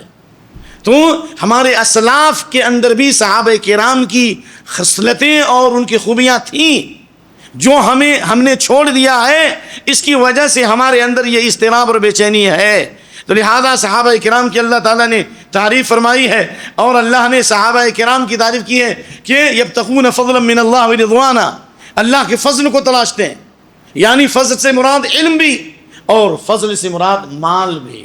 قرآن میں فضل جو ہے دو معنی کے لیے آیا ہے، علم کے لیے بھی اور مال کے لیے. وعلمک ما لم تکن تعلم وکان فضل اللہ علیک عظیما فاذا قضیت الصلاۃ فانتشروا فی الارض وابتغوا من فضل اللہ. اللہ کے فضل کو تلاشتے ہیں. تو اس لیے اللہ تعالیٰ نے فرمایا کہ یہ لوگ ہیں صحابہ کی صفت جو اللہ تعالیٰ نے سورہ حشر کی آیت نمبر 8 اور 9 میں بیان فرمایا. کیا فرمایا؟ کہ اخرجوا من دیارہم، اپنے گھروں سے نکالے گئے، مالوں سے نکالے گئے. یبتغون فضلا من اللہ، اللہ تعالیٰ کے فضل کو اور اس کی رضا و خوشنودی کو چاہنے والے تھے. اللہ اکبر. اور یا اللہ اور اس کے رسول کی مدد کرنے والے تھے، یعنی اللہ کی کتاب اور نبی کی سنت کی تائید کرنے والے تھے، مدد کرنے والے تھے. یعنی ان کا خاص وصف تھا کہ وہ علم کی طرف مائل تھے، علم پھیلاتے تھے، علم کی نشر و اشاعت کرتے تھے. اس لیے صحابہ کے منہج پر اگر چلنا ہے تو آپ کو علم حاصل کرنا ہوگا اور علم کے اندر غوطہ زنی اختیار کرنی ہوگی اور صحابہ کا فہم حاصل کرنا ہوگا. اللہ کی قسم یہ دنیا کی جنت ہے. علامہ البانی نے بعض کتابوں میں اس روایت کی تحسین کی ہے، اذا مررتم بریاض الجنہ فارتعوا. صحابہ کرام اللہ کے فضل کو تلاشتے تھے، مال روزی بھی تلاشتے تھے اور علم بھی تلاشتے تھے، اللہ کی خوشنودی تلاشتے تھے. کہا آپ صلی اللہ علیہ وسلم نے کہ جب جنت کے باغوں سے گزرا کرو تو چر لیا کرو. اللہ اکبر. صحابہ نے کہا جنت کا باغ کیا ہے؟ تو آپ نے فرمایا حلق الذکر، ذکر کی مجلسیں. کس کی مجلس بھائی؟ ذکر کی مجلس. کیا مطلب ذکر کی مجلس میں؟ بھائی ذکر کی مجلس تو کوفہ کی جامع مسجد میں بھی لگی تھی، معلوم ہے نا آپ کو. عبداللہ بن مسعود کے زمانے میں حلقہ بنا کر کنکر پر لوگ تسبیح پڑھ رہے تھے، واقعہ معلوم ہے نا آپ لوگوں کو. وہ بھی تو ذکر کی مجلس تھی، وہ بھی تو سبحان اللہ 100 بار، الحمدللہ 100 بار، اللہ اکبر 100 بار پڑھتے تھے نا. پڑھتے تھے کہ نہیں پڑھتے تھے؟ لیکن اللہ کے نبی نے فرمایا صلی اللہ علیہ وسلم بالتسبیح والتحمید والتقدیس، ہے نا، اور واقدنا الانامل، یعنی انگلیوں کے پوروں پر پڑھو سبحان اللہ سبحان اللہ سبحان اللہ سبحان اللہ، پھر بند کر لو پھر پڑھو.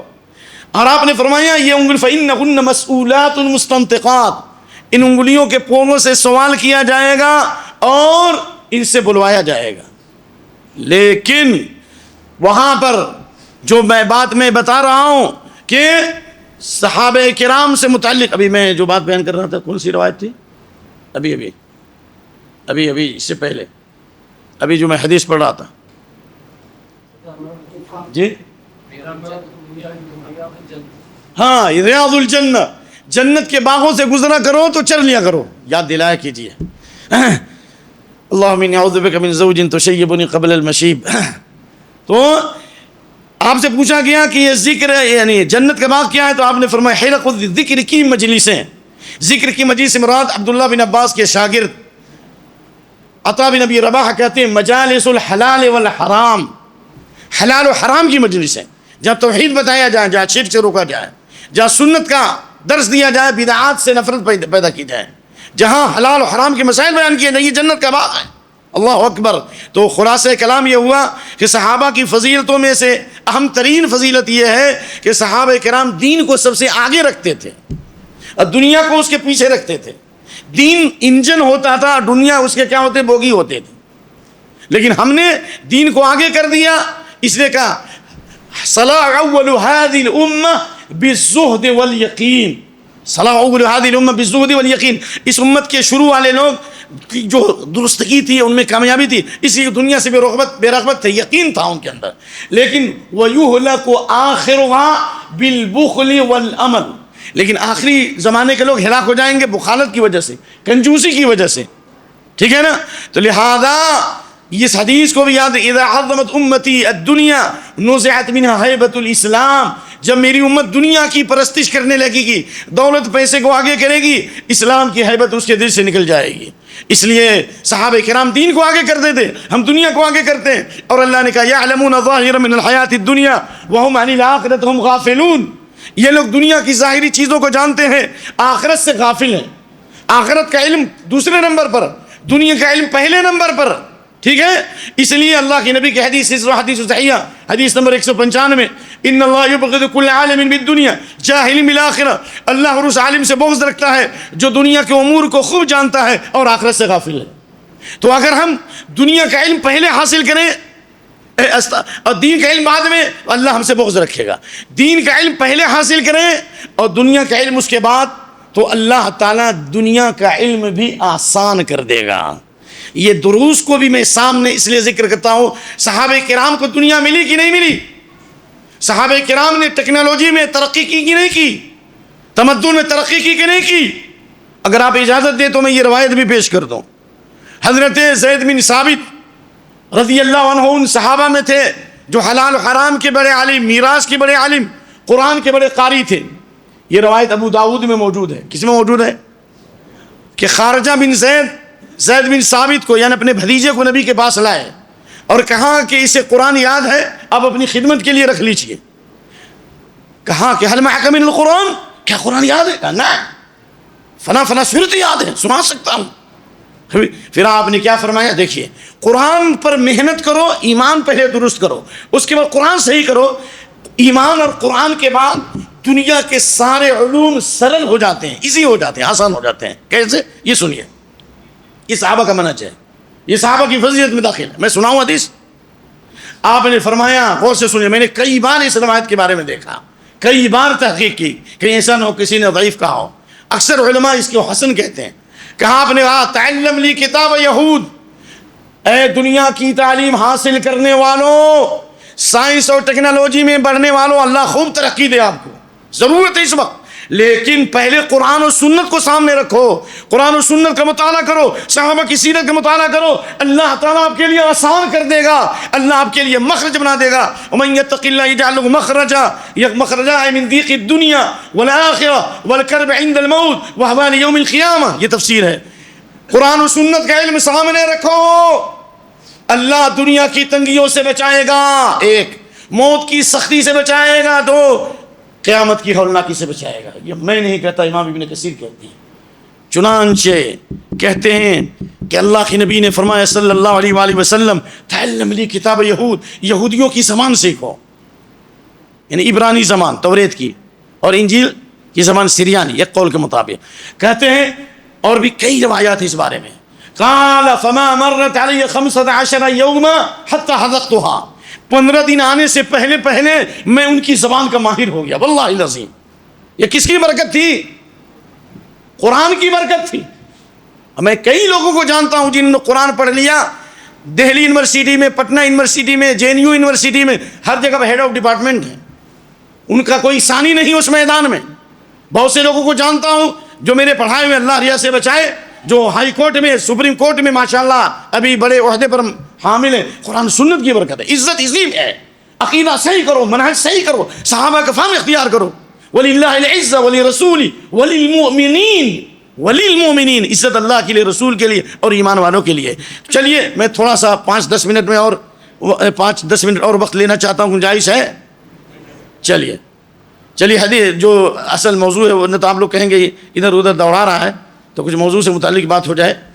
اس سلسلے میں جو حدیثیں تقریباً میں نے آپ کے سامنے پیش کی ہیں کہ صحابہ کرام یہ ہمارے لیے معیار حق ہیں، عقیدے میں، عبادات میں، معاملات میں، جیسا کہ آج پیش کی گئی۔ نمبر 1۔ نمبر 2، نبی صلی اللہ علیہ وسلم کا فرمان، فعلیکم بسنتی وسنت الخلفاء الراشدین المہدیین تمسکوا بها وعضوا علیہا بالنواجذ، مضبوطی سے پکڑ لو خلفاء راشدین کے طریقے کو اور صحابہ کرام کے طریقے کو۔ کیوں؟ اس لیے کہ اختلاف بعد میں پیدا ہوا، اس وقت نہیں پیدا ہوا۔ فإنه من يعش منكم من بعدي فسيرى اختلافا كثيرا، میرے بعد جو زندہ رہے گا وہ اختلاف دیکھے گا. صحابہ میں اختلاف نہیں تھا. اگر اجتہادی اختلاف تھا تو اس کے بارے میں امام حالی کہتے ہیں, شاعر حالی, اگر اختلاف ان میں باہم دیگر تھا تو بالکل مدار ان کا اخلاص پر تھا. جھگڑتے تھے لیکن نہ جھگڑوں میں شر تھا, خلاف آشتی سے خوشائندہ تر تھا. لگایا تھا مالی نے ایک باغ, ایسا نہ تھا جس میں چھوٹا بڑا کوئی پودا. صحابہ کرام میں اگر چند مسائل میں اختلاف تھا, دلوں میں اختلاف نہیں تھا, سب ایک دوسرے کا احترام کرتے تھے. ٹھیک ہے نا. تو صحابہ کرام میں عقیدے اور منہج کا اختلاف نہیں تھا ایک. اور اس کی دلیل علامہ عبد القاہر, جو علامہ عبد القاہر کی کتاب ہے الفرق بین الفرق, صفحہ نمبر 14 پر میں نے یہ پڑھا کیا کہ کان المسلمون فی عہد النبی صلی اللہ علیہ وسلم علی منہاج واحد فی وصول الدین وفروعہ غیر من اظہر وفاقا واضمر نفاقا. نبی صلی اللہ علیہ وسلم کے زمانے میں سارے صحابہ ایک طریقے پر تھے, ایک روشن شاہراہ پر تھے, ان میں اختلاف نہیں تھا. یا تو کوئی پکا مومن تھا یا منافق تھا بس. تو صحابہ کرام اختلاف سے دور تھے, لہذا اختلاف بعد میں پیدا ہوا. امت میں اختلاف کو دور کرنا ہے تو آپ کے لیے ضروری ہے فعلیکم بسنتی و سنت الخلفاء الراشدین پر چلیے.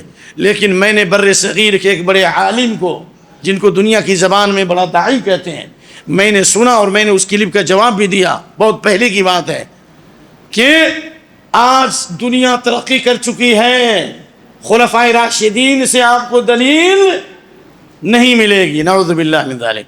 خلفاء راشدین سے آپ کو آگے بڑھنا پڑے گا. اللہ کے نبی صلی اللہ علیہ وسلم فرما رہے ہیں فعلیکم بسنتی و سنت الخلفاء الراشدین. امام مالک فرما رہے ہیں کہ فما لم یکن یومئذ دینا لم یکن اليوم دینا. جو صحابہ کے زمانے میں دین نہیں تھا آج بھی دین نہیں ہو سکتا ہے. لہذا صحابہ کرام کے منہج پر چلیں گے تو ہر اعتبار سے ہمارے لیے سلامتی ہے. فعلیکم بسنتی و سنت الخلفاء الراشدین. اور اس سلسلے میں علامہ البانی کا وہ مقولہ بھی پیش کرنا چاہ رہا ہوں کہ صحابہ کرام کے منہج پر چل کر ہی ابو بکر و عمر رضی اللہ عنہ والا دین آئے گا, اور ان کے منہج پر چلنے کے بعد ہی دنیا میں امن قائم ہوگا. اس کی دلیل ہے کہ علامہ البانی کے ایک شاگرد, علامہ البانی کے ایک شاگرد جو آج سے 25-30 سال پہلے کی بات ہے, شیخ مقیم فیضی رحمہ اللہ نے ان کی کتاب کا غالباً کچھ ترجمہ بھی کیا تھا. اور میں نے یہ الفرقان الکویت 1998 دسمبر یا ستمبر کا رسالہ ہے, اور یہ محدث میں بھی چھپا تھا کہ ابو شقرہ علامہ البانی کے شاگرد ہیں.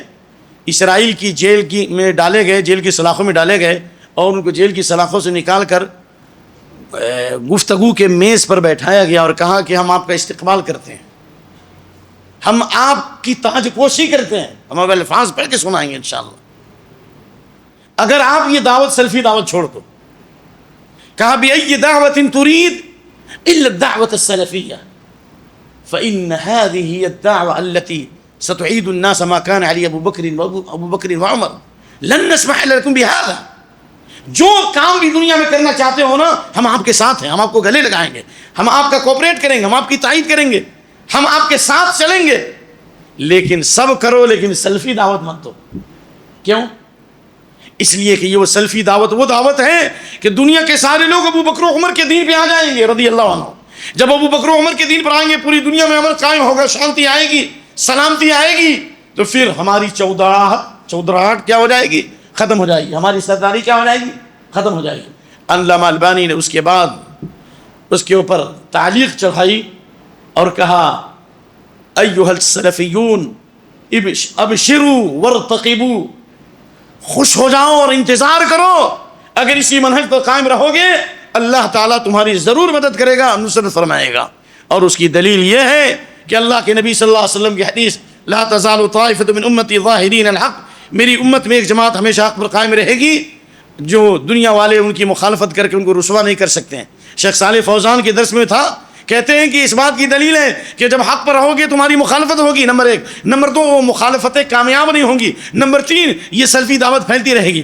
اس لیے میں پورے یقین سے کہتا ہوں شام میں, فلسطین میں, لیبیا میں, سوریا میں, یا اسی طریقے سے سوڈان میں, جہاں جہاں سلفی دعوت کے لوگ موجود ہیں وہ حکومت کے خلاف بغاوت نہیں کرتے, وہ مظاہرہ نہیں کرتے, مظاہرہ یہ صحابہ کا منہج تھا ہی نہیں. مظاہرہ پہلی مرتبہ دنیا کی تاریخ میں مظاہرہ کیا گیا حضرت عثمان بن عفان رضی اللہ عنہ کے خلاف. یہ عراق سے اور مصر سے بلوائیوں کو بلایا گیا, مدینے کی حرمت پامال کی گئی, 40 دنوں تک محاصرہ کیا گیا, حضرت عثمان رضی اللہ عنہ کو شہید کیا گیا. اس مظاہرے کا نتیجہ یہ ہوا کہ اللہ کے نبی صلی اللہ علیہ وسلم کی حدیث وَإِذَا وُضِعَ السَّيْفُ مِنْ أُمَّتِي لَمْ يُرْفَعْ عَنْهَا إِلَى يَوْمِ الْقِيَامَةِ, میری امت میں تلوار نیام سے ایک مرتبہ باہر نکل جائے گی تو دوبارہ تلوار نیام میں واپس نہیں آئے گی. یعنی اس مظاہرے کی وجہ سے, صحابہ کے منہج کو چھوڑنے کی وجہ سے مدینے کی حرمت پامال ہوئی, حضرت عثمان رضی اللہ عنہ کی شہادت ہوئی, اور اس شہادت کے نتیجے میں جنگ جمل اور جنگ صفین کا واقعہ رونما ہوا کہ معروف سیرت نگار علامہ صفی الرحمن مبارک پوری رحمہ اللہ نے لکھا, میں نے خود ان کی کتاب میں پڑھا کہ جنگ جمل اور جنگ صفین میں 70 سے 75 ہزار مسلمانوں کے ہاتھوں مارے گئے صحابہ کے منہج چھوڑنے کی وجہ سے, ان بلوائیوں کی وجہ سے, اس مظاہرے کی وجہ سے. تو خلاصہ کلام یہ ہے کہ آج بھی جو صحابہ کے منہج پر چل رہے ہیں وہ امن اور شانتی کے ساتھ ہیں, اور اللہ ان کی حفاظت فرما رہا ہے, اللہ ان کی مدد فرما رہا ہے. لہذا الف با پڑھا نہیں اور پڑھ رہے الف زبر آ بے زبر با. بھائی پہلے الف با تو پڑھو, احفظ اللہ یا فسق تو سناؤ, توحید تو سکھاؤ, عقیدہ تو سکھاؤ, ان کو صحابہ کا فہم تو سکھلاؤ. اس لیے نجا ظاہر پرستی پر اگر کچھ عقل و دانش ہے, چمکتا جو نظر آتا ہے سب سونا نہیں ہوتا, کیونکہ ہمیں پیغام بھی دینا ہے, آپ کو صحابہ کی فضیلت بھی بیان کرنی ہے اور منہج بھی بتانا ہے. اس لیے ہم آپ کو تھوڑا ادھر ادھر گھمائیں. اب آئیے میں چند نصوص پیش کرتا ہوں. نبی صلی اللہ علیہ وسلم نے صحابہ کے بارے میں فرمایا جس طرح صحابہ کی تعظیم کرنا ضروری ہے اسی طرح صحابہ کو گالی دینا بھی کفر ہے, برا بھلا کہنا کفر ہے. امام طحاوی کہتے ہیں وَنُحِبُّ أَصْحَابَ رَسُولِ اللَّهِ صلی اللہ علیہ وسلم وَلَا نُفْرِطُ فِي حُبِّ أَحَدٍ مِّنْهُمْ وَلَا نَتَبَرَّأُ مِنْ أَحَدٍ مِّنْهُمْ, اللہ اکبر. وَنُبْغِضُ مَن يَبْغِضُهُمْ وَيَذْكُرُهُمْ بِغَيْرِ خَيْرٍ وَحُبُّهُمْ دِينٌ وَإِيمَانٌ وإحسان وَبُغْضُهُمْ كُفْرٌ وَنِفَاقٌ وطغيان. کیا مطلب؟ ہم سارے صحابہ سے محبت کرتے ہیں, ہم عمر بن عاص سے ویسے ہی محبت کرتے ہیں, ہم معاویہ بن ابی سفیان سے ویسے ہی محبت کرتے ہیں رضی اللہ عنہ, صحابی کی حیثیت سے جس طرح ہم ابو بکر و عمر سے محبت کرتے ہیں رضی اللہ عنہ. ان کا درجہ زیادہ ہے, ان کی فضیلت زیادہ بے شک, لیکن محبت ہم سب سے کرتے ہیں برابر. تمام صحابہ سے محبت کرتے ہیں, کسی سے برات کا اعلان نہیں کرتے, اور ہم ان کی محبت میں غلو بھی نہیں کرتے. ایسا نہیں کہ کسی صحابی کو نبی کے مقام پہ بیٹھا دیا, نہیں. ابو بکر عمر رضی اللہ عنہ سے افضل کون ہو سکتا ہے صحابہ میں؟ خطبہ دے رہے کہ اطیعونی ما اطاعت اللہ ورسولہ فإن عصیت فلا سمح لکم ولا طاعۃ. جب تک میں اللہ اس کے رسول کی اطاعت کروں میری بات مانو, اور میں اگر اللہ اس کے رسول کی بات نہ مانوں تو تمہارے لیے میری بات کا سننا اور اطاعت کرنا ضروری نہیں ہے. ابو بکر صدیق رضی اللہ عنہ خطبہ دے رہے ہیں, فرماتے فإن أحسنت فأعينوني إن أحسنت فأعينوني, اگر میں صحیح کروں تو میرا ساتھ دیجئے, وَإِنْ أَسَأْتُ فَقَوِّمُونِي, اور میں غلط کروں تو مجھے صحیح کر دیجئے. اللہ اکبر. تو اس لیے آپ صلی اللہ علیہ وسلم نے فرمایا کہ من سب اصحابی فعلی لعنت اللہ والملائکۃ والناس اجمعین, جس نے میرے صحابہ کو برا بنا کہا, چاہے حضرت معاویہ بن ابی سفیان ہو, کیا چاہے وہ ابو سفیان ہو, چاہے وہ عمر بن عاص ہو, چاہے ابو ذر غفاری ہو, یہ تو ایک موضوع ہے. اللہ کے نبی نے فرمایا صلی اللہ علیہ وسلم اس پر اللہ کی لعنت, تمام فرشتوں کی لعنت, تمام انسانوں کی لعنت ہے. اور آپ صلی اللہ علیہ وسلم نے حضرت خالد بن ولید کو ڈرایا تھا جب انہوں نے عبد الرحمن بن عوف کو سخت کہا تھا, اور کہا تھا, مسلم کے الفاظ ہیں فوالذی نفسی بیدی لو انفق احدکم مثل احد ذهبا ما بلغ مد احدہم ولا نصیفا. بعد والے صحابی کو کہہ رہے ہیں, بعد والے صحابی کو, سابقین اولین کے مقابلے میں, اگر تم میں سے کوئی احد پہاڑ جس کی مقدار 11 کلومیٹر سے لے کر 21 کلومیٹر تک ہے, احد کتنے کلومیٹر ہے بھائی؟ 11 کلومیٹر سے لے کر, اگر اتنے برابر بھی سونا خرچ کرو گے تو میرے صحابی کی ایک مد کے برابر نہیں ہو سکتی. اللہ اکبر, ایک مٹھی کے برابر نہیں ہو سکتے ہو. تو کسی صحابی کو برا بھلا کہنا یہ کفر اور نفاق اور طغیان ہے. اور حضرت عبداللہ بن عمر فرماتے ہیں لا تسبوا اصحاب محمد صلی اللہ علیہ وسلم, نبی کے صحابہ کو برا بھلا مت کہو. فلا مقام احدہم ساعۃ خیر من عمل احدکم عمرہ. پوری زندگی اگر عبادت کرتے چلے گئے, کسی صحابی کا تھوڑی دیر نبی کی مجلس میں بیٹھنا تمہاری پوری زندگی کے قیام اللیل سے, سیام سے, تلاوت سے افضل ہے. اس کو اور حضرت ابن عباس کہتے ہیں 60 سنہ اور 40 سنہ، 60 سال تک عبادت کرتے رہو، 40 سال تک عبادت کرتے رہو. تمہاری 40 سال کی عبادت ایک طرف، اور کسی صحابی کا نبی صلی اللہ علیہ وسلم کی صحبت میں تھوڑی دیر بیٹھنا یہ ایک طرف. صحابی کی فضیلت زیادہ ہے. نمبر 2، صحابہ کرام سے استہزاء کرنے والوں کو اللہ نے کہا قل باللہ وآیاتہ ورسولہ کنتم تستہزئون لا تعتذروا قد کفرتم بعد ایمانکم. کہ اللہ کے ساتھ، اس کی آیتوں کے ساتھ اور اس کے رسول کے ساتھ مذاق کرتے ہو؟ امام بخاری نے اس روایت کو نقل کیا ہے، اور یہ بخاری میں نہیں غیر بخاری میں ہے. زید بن اسلم تھے کہ غیر غزوہ تبوک میں بعض منافقین نے صحابہ کو پیٹو کر دیا، نعوذ باللہ. ما لقرائنا هؤلاء ارغب بطونا ولا اکذب السنا واجبن عند اللقاء، نعوذ باللہ من ذلک. دل لگی کے لیے اپنی آواز کو لوگوں میں پیش کیا، ہنسانے کے لیے، دل لگی کے لیے، ٹھٹھا اور مذاق کے لیے بولا تھا. کیا کہ یہ جو نبی صلی اللہ علیہ وسلم کی جماعت میں جو قرہ اور صحابہ ہیں یہ پیٹو ہیں، نعوذ باللہ، اور بزدل ہیں، نعوذ باللہ. کیا کہا عوف بن مالک نے؟ لَأُخْبِرَنَّ بِذَلِكَ رسول اللہ صلی اللہ علیہ وسلم، میں رسول اللہ صلی اللہ علیہ وسلم کو ضرور اطلاع کروں گا.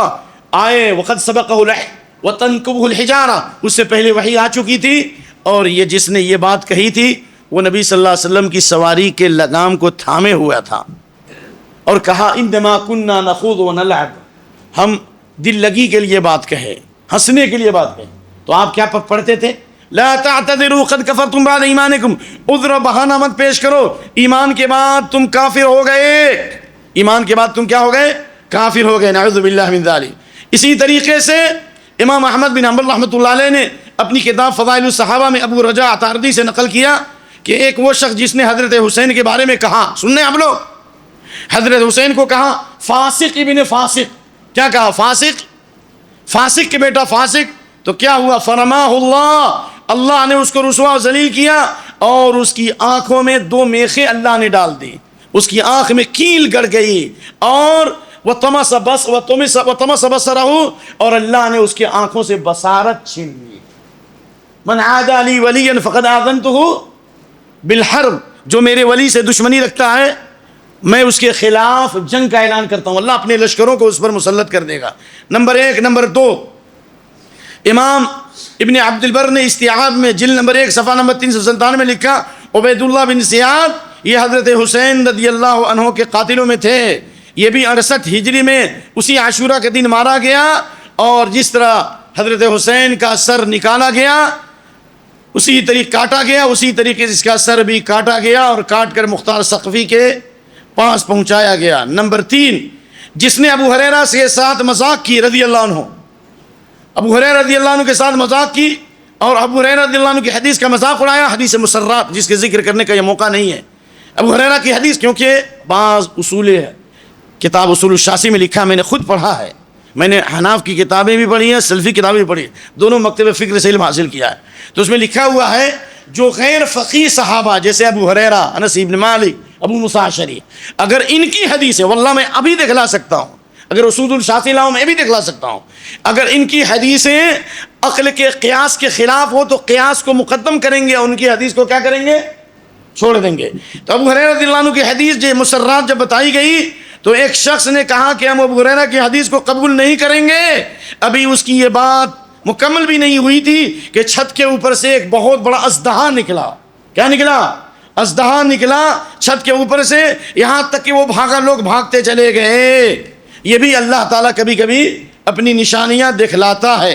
اسی طرح سعد بن ابی وقاص پر جس آدمی نے خیانت کا الزام لگایا اور کہا کہ لا یقسم بالسویہ، یہ عدل انصاف نہیں کرتے اور یہ صحیح امانت داری سے عمارت نہیں کرتے، سعد بن ابی وقاص کی بد دعا جب لگ گئی تو بڑھاپے میں بھی اللہ نے اس کو فتنے کا شکار کر دیا.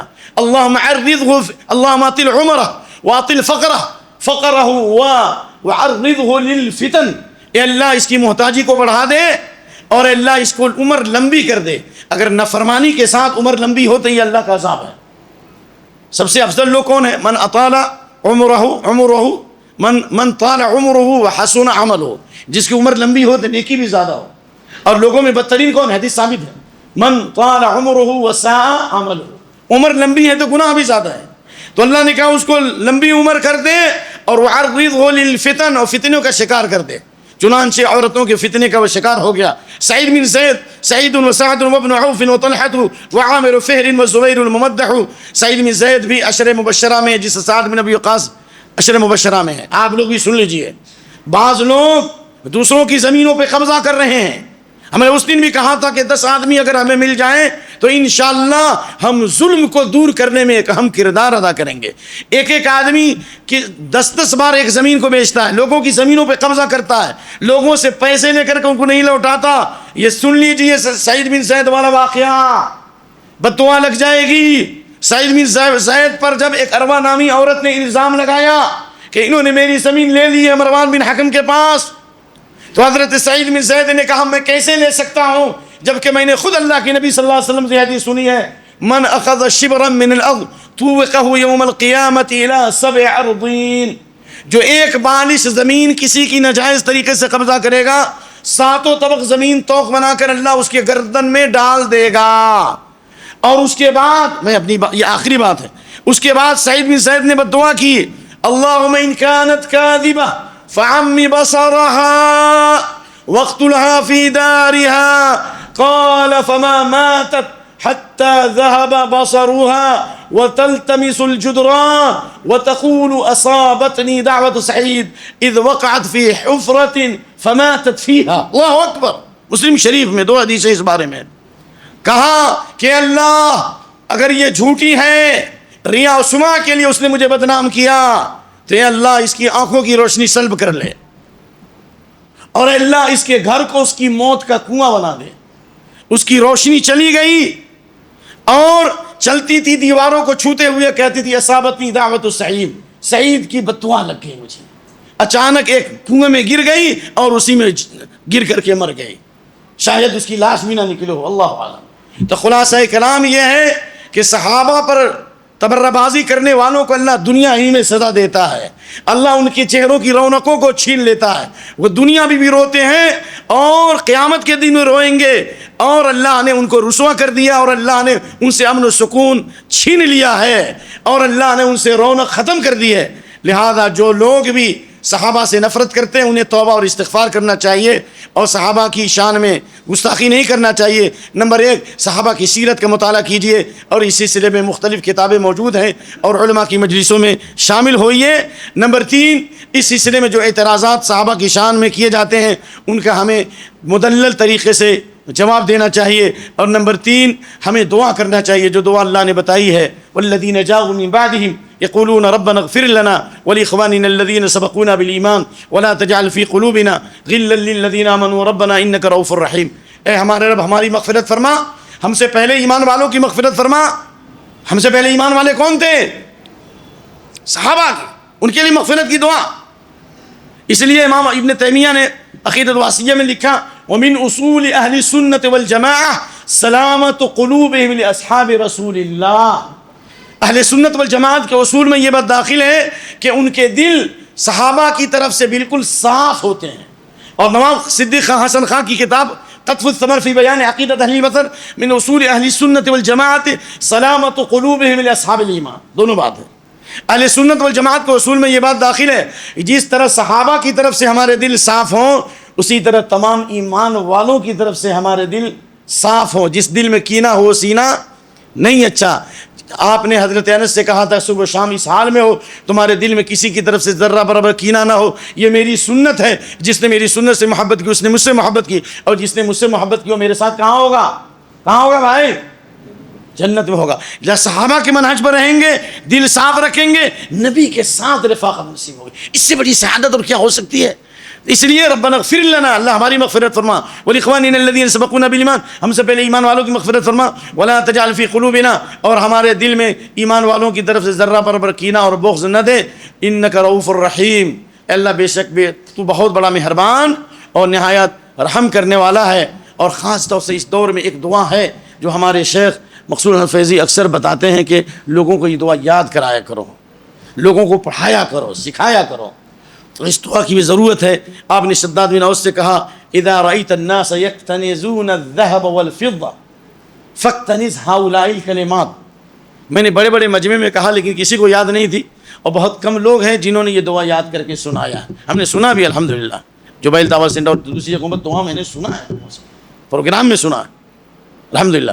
آپ نے فرمایا جب دیکھو کہ لوگ سونے اور چاندی کو لوگ جمع کر رہے ہوں, نعوذ باللہ, سونے اور چاندی کو لوگ جمع کر رہے ہوں, تو ان کلمات کو جمع کرو. یعنی فتنوں سے حفاظت ہے. صحابہ کے منہج پر انشاءاللہ السلام آپ کو استقامت نصیب ہوگی, فتنوں سے سلامتی ہوگی, مال و دولت کی فتنے سے بچائے گا, اور انٹرنیٹ اور موبائل کے فتنے سے, فیس بک کے فتنے سے بھی اللہ بچائے گا. کیا آپ یہ دعا پڑھیں گے انشاءاللہ؟ اس حدیث کو امام ترمذی نے روایت کیا, حسن کا, علامہ البانی نے حسن کا, اور بہت سارے علماء نے اس کی تحسین کی. اور بعض روایت میں کہ اللہ کے نبی صلی اللہ علیہ وسلم اس دعا کو تحیات درود کے بعد جو دعائیں پڑھتے تھے اس میں بھی پڑھا کرتے تھے. پڑھو گے انشاءاللہ یہ دعا؟ اللہم انی اسألک الثبات فی الامر واسألک العزیمۃ علی الرشد. اے اللہ دین پر ثابت قدمی عطا فرما. میں سوال کرتا ہوں, واسألک العزیمۃ علی الرشد, نیکی اور بھلائی کے اوپر اے اللہ استقامت نصیب فرما اور اس پر ہمت کو مضبوط فرما. واسألک موجبات رحمتک, اللہ میں تجھ سے دعا کرتا ہوں ایسے اعمال کا جو تیرے رحمت کو واجب کر دے.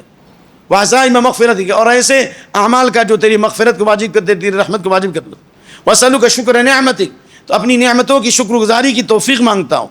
وحسن عبادتک, اچھی عبادت کا سوال کرتا ہوں. ٹھیک ہے نا؟ واسألک لسانا صادقا, اور میں سوال کرتا ہوں کہ میری زبان بھی سچی ہو. وقلبا سلیما, میرا دل شبہات اور شہوات سے پاک ہو جائے. اللہم انی اسألک من خیر ما تعلم, اللہ میں سوال کرتا ہوں ہر اس برائی, ہر اس بھلائی کا جو تو جانتا میں نہیں جانتا.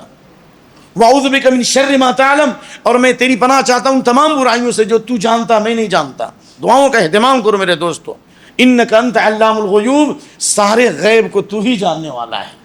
تو یہ دعا نبی صلی اللہ علیہ وسلم نے فرمایا پڑھنے کے لیے, خاص طور سے جب دنیا داری اور مال و زر کی پرستش ہو رہی ہوگی.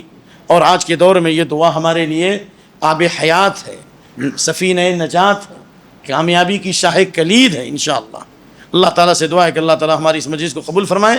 اور میں دل کی گہرائیوں سے اللہ کے شکریہ کے بعد آپ حضرات کا شکریہ ادا کرتا ہوں, اور معذرت کرتا ہوں کہ میں نے آپ لوگوں کا وقت کم سے کم 5-7 منٹ زیادہ وقت دیا ہوگا اذان سے.